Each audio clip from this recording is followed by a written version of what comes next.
Ananda, bagaimana kabar Ananda semua? Semoga kita selalu dalam lindungan Allah dan selalu dalam keadaan sehat walafiat. Sebelum kita memulai pembelajaran kita kali ini, sebaiknya kita berdoa terlebih dahulu agar ilmu yang akan kita peroleh nantinya menjadi lebih berkah untuk diri kita. Berdoa kita mulai dalam hati masing-masing ya Ananda. Berdoa selesai. Ananda, karena kita sekarang ini masih berada dalam masa pandemi COVID-19, sebaiknya kita semua selalu mengikuti protokol kesehatan yang berlaku, mulai dari selalu memakai masker saat hendak keluar rumah, sering-sering mencuci tangan, menjaga jarak, dan menghindari keramaian. Baiklah Ananda, materi yang akan kita bahas kali ini adalah toleransi dan menghargai perbedaan. Ayat Al-Quran yang berhubungan dengan materi kita kali ini yaitu terdapat pada Quran Surah Al-Hujurat ayat 13 yang artinya, "Wahai manusia, sesungguhnya kami menciptakan kamu dari seorang laki-laki dan seorang perempuan dan menjadikan kamu berbangsa-bangsa dan bersuku-suku supaya kamu saling kenal mengenal. Sesungguhnya orang yang paling mulia di antara kamu di sisi Allah ialah orang yang paling bertakwa. Sungguh Allah Maha Mengetahui, Maha Teliti." Isi kandungan yang terdapat dalam Quran Surah Al-Hujurat ayat 13 yaitu memberikan isyarat bahwa umat Islam, umat manusia harus selalu bersatu dan tidak bercerai-berai, selalu hidup dalam kerukunan, perdamaian, dan penuh kasih sayang. Apabila terjadi perselisihan dan perbedaan pendapat, segeralah selesaikan dengan sebaik-baiknya. Bahkan terhadap pemeluk agama lain, Islam memerintahkan umatnya untuk saling menghormati dan menghargai satu sama lain. Ada juga hadis Rasulullah SAW yang berkaitan dengan toleransi.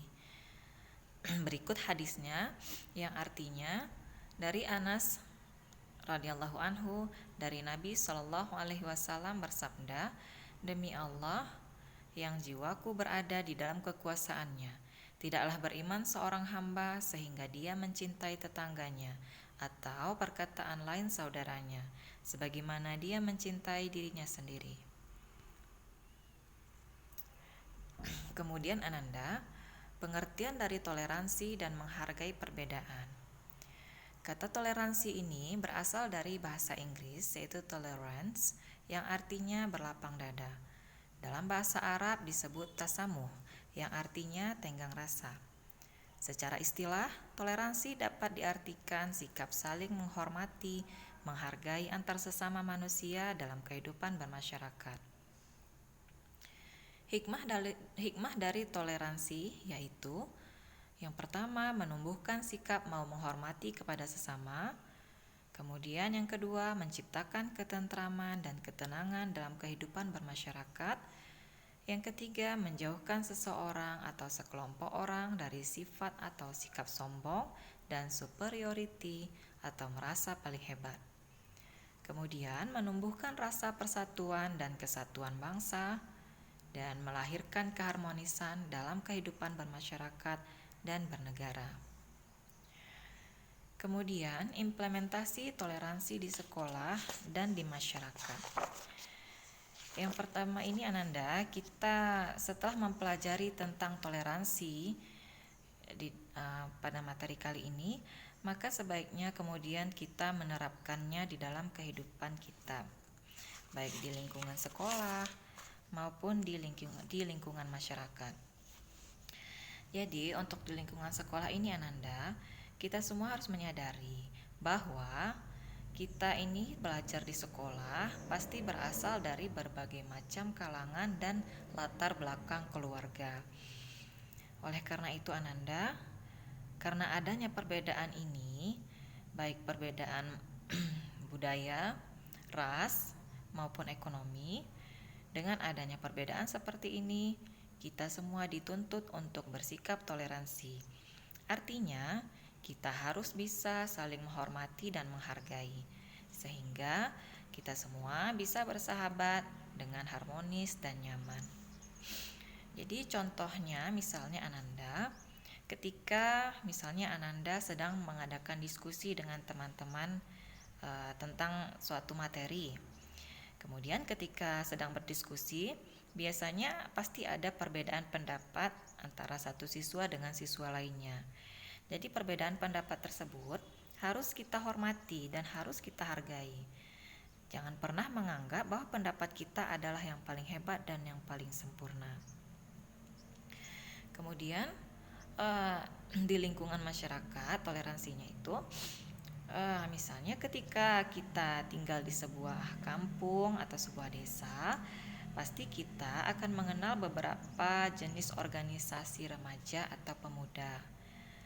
Misalnya organisasi remaja masjid, organisasi apa lagi misalnya yang lainnya gitu ya Nanda. Jadi di sana pasti kita akan bertemu, berkumpul dan berinteraksi dengan banyak orang dari latar belakang yang berbeda. Bahkan misalnya antar tetangga itu pun eh, pasti misalnya ada perbedaan agama. Jadi karena ada perbedaan-perbedaan itu, tentu terkadang kita punya perbedaan pendapat, perbedaan cara berpikir. Dan maka dari situ juga perbedaan kebiasaan-kebiasaan ya Ananda, perbedaan budaya. Maka dari situ kita sebagai umat Islam harus menunjukkan sikap toleransi yang sangat dijunjung tinggi di dalam agama kita. Kemudian kita harus berlapang dada, bersabar terhadap pendapat-pendapat atau kebiasaan-kebiasaan yang mungkin berlawanan dengan kebiasaan-kebiasaan atau pendapat kita. Jadi disitulah esensi dari toleransi ini Ananda. Sehingga ketika misalnya dalam suatu rapat, misalnya di remaja masjid tadi ya, maka misalnya suatu keputusan telah diambil dalam rapat, dalam diskusi, maka semua harus menghormati dan mematuhinya. Dengan demikian, maka keutuhan dan keharmonisan antar sesama anggota organisasi, antar tetangga, antar agama, itu insya Allah akan terwujud dan bertahan lama. Dan kemudian Ananda, pentingnya kita untuk menghargai perbedaan. Untuk mengolah dan mengelola perbedaan agar menjadi sebuah rahmat, dibutuhkan pemahaman dan sikap sebagai berikut. Yang pertama, menyadari betul bahwa Allah Subhanahu wa taala menciptakan segala sesuatu yang berbeda pasti mengandung sebuah hikmah yang besar. Kemudian, kita wajib memiliki wawasan yang luas tentang pemahaman perbedaan tersebut, sehingga kita memiliki sikap yang bijak, saling menghargai dan menghormati. Kita harus memiliki pengetahuan dan keterampilan untuk mengelola segala perbedaan agar menjadi sebuah aset atau potensi. Kemudian, sebaiknya kita hindari sikap selalu merasa paling benar dan paling pintar. Dan satu lagi, kita tidak memaksakan kehendak kita kepada orang lain. Jadi Ananda, kesimpulan yang bisa kita ambil dari materi kita kali ini, bahwa kita ini diciptakan oleh Allah Subhanahu wa taala. Allah Subhanahu wa taala itu berbeda-beda sebagaimana yang terdapat di dalam Quran surah Al-Hujurat ayat 13 tadi, bahwa Allah itu menciptakan kita ini tidak sama, ada yang laki-laki, ada yang perempuan, ada yang bersuku-suku, berbangsa-bangsa, bahkan ada yang berbeda agama. Jadi disinilah peran Islam. Kita tentu sebagai umat Islam harus menjunjung tinggi toleransi. Tentu perlu tekankan, toleransi yang kita maksud di sini adalah toleransi dalam hal bermasyarakat ya Ananda, dalam hal berteman, bersahabat. Tapi ada satu hal yang tidak boleh kita bertoleransi di dalamnya. Apa itu? Yaitu dalam hal akidah.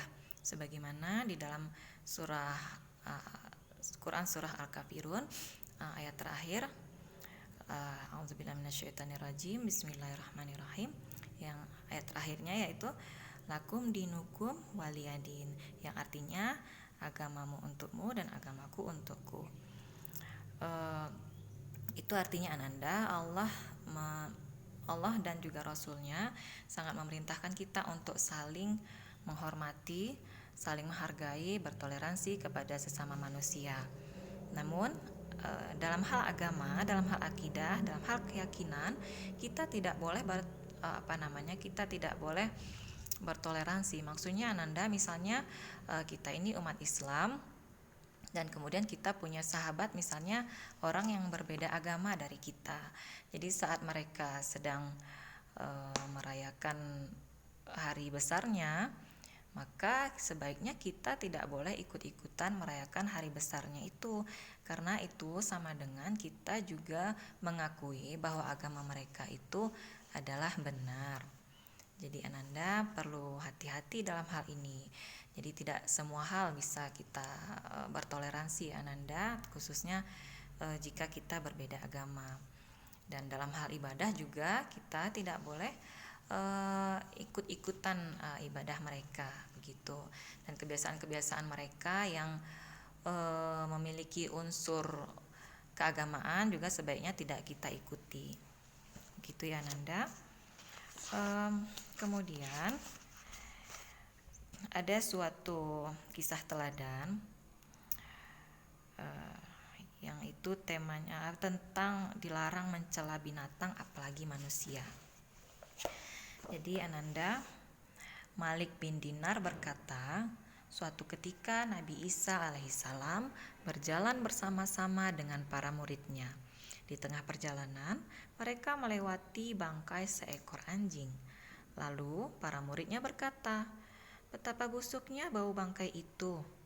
Nabi Isa alaihissalam mendengar kata-kata itu, lalu beliau menjawab, betapa putihnya gigi anjing itu. Lalu beliau menasihati para muridnya untuk tidak suka mencela. Jadi Ananda, pelajaran yang bisa kita ambil dari kisah teladan ini, bahwa untuk mencela hewan saja kita itu tidak boleh, karena bagaimanapun hewan itu juga adalah ciptaan dari Allah.